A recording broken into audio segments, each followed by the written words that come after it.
Representative Thanedar for his 5 minutes question. Thank you, Chairman.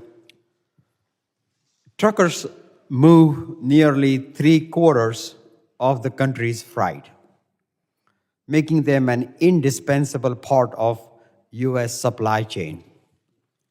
Without truckers, there would be no food on grocery store shelves, products at big box stores, or fuel at gas stations.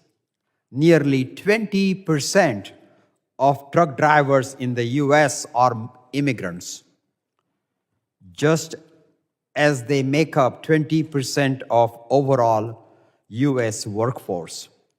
And they often do the demanding and dirty jobs no one else will. These drivers have invested significant time and resources into their careers as commercial drivers, and many of them have accumulated decades of experience. But now, the Trump administration is unlawfully attempting to strip some of these immigrants of their commercial licenses and their livelihood. This will not only create undue hardship on their families, but it will also further harm the U.S. economy. President Trump's economy is not the greatest ever in history, as he claims. Much like his tariffs, the president's immigration dragnet is fueling affordability crisis. Ms. Liu, can you please explain how the Department of Transportation's actions to restrict immigrants' eligibility for commercial driver's licenses will harm the U.S. economy? Thank you for your question. Prohibiting documented immigrants from having commercial driver's licenses will increase costs in the middle of an affordability crisis. Trucks are the main way goods are moved across this country. Approximately 73% of freight by weight is moved along America's highways, from consumer products to food to construction materials. There is a well-documented need for truck drivers in this country. Industry has reportedly estimated a shortage of tens of thousands of truck drivers. The Trump administration's exclusion of documented immigrants from the truck driver workforce would force 200,000 experienced drivers out of the market, shrinking the existing workforce by 5%. That will disrupt supply chains, delay the delivery of goods and materials, and increase rates for freight operations. Already, news reports say that the cost of a single freight trip from New Jersey to Texas has gone up by more than 35% because of a national shortage of immigrant truck drivers. Thank you. Thank you so much.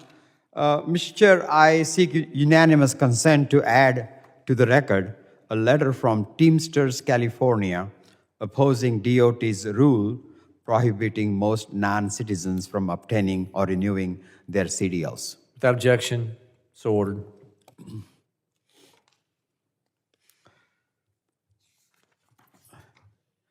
In addition to the vital role truckers play in the U.S. supply chain and economy, they also play a crucial role in providing public services to our communities. They drive the school buses that take our kids to school, operate plows to clear snow during blizzards, and run the mass transit system commuters rely on to get to work, just to name a few.